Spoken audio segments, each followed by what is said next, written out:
Craving a healthy, comforting meal in under 30 minutes? This Spanish chickpea and spinach stew is flavorful, easy, and made in just one pan. Welcome to our channel. Heat olive oil, then sauté the diced onion until soft and golden.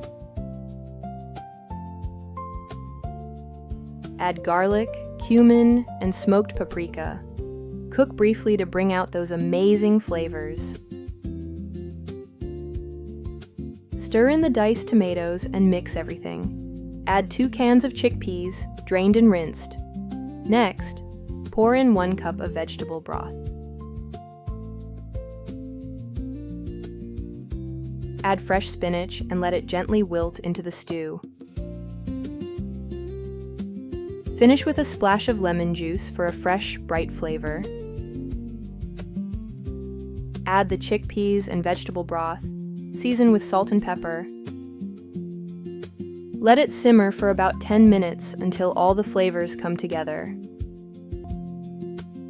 If you enjoyed this recipe, don't forget to like, share, and subscribe for more easy and delicious meals.